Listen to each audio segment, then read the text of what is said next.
Do not imagine that I have come to abolish the law or the prophets. I have come not to abolish but to complete them. In truth I tell you, till heaven and earth disappear, not one dot, not one little stroke, is to disappear from the law until all its purpose is achieved. Therefore, anyone who infringes even one of the least of these commandments and teaches others to do the same will be considered the least in the kingdom of heaven, but the person who keeps them and teaches them will be considered great in the kingdom of heaven. For I tell you, if your uprightness does not surpass that of the scribes and Pharisees, you will never get into the kingdom of heaven.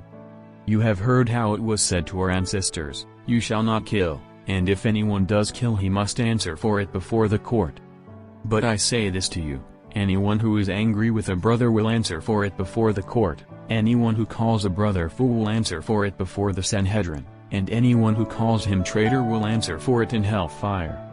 So then, if you are bringing your offering to the altar and there remember that your brother has something against you, leave your offering there before the altar, go and be reconciled with your brother first, and then come back and present your offering.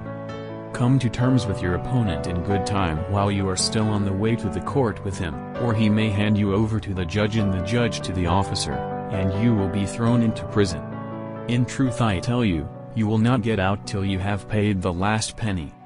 You have heard how it was said, "You shall not commit adultery."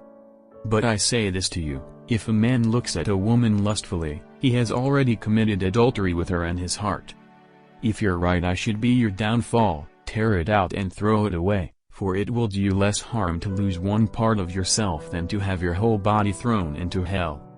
And if your right hand should be your downfall, cut it off and throw it away, for it will do you less harm to lose one part of yourself than to have your whole body go to hell. It has also been said, anyone who divorces his wife must give her a writ of dismissal.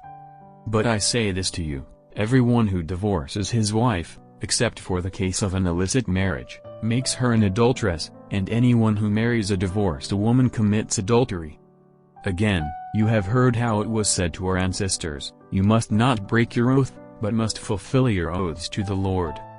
But I say this to you, do not swear at all, either by heaven, since that is God's throne, or by earth, since that is his footstool, or by Jerusalem, since that is the city of the great King. Do not swear by your own head either, since you cannot turn a single hair white or black. All you need say is yes if you mean yes, no if you mean no. Anything more than this comes from the evil one.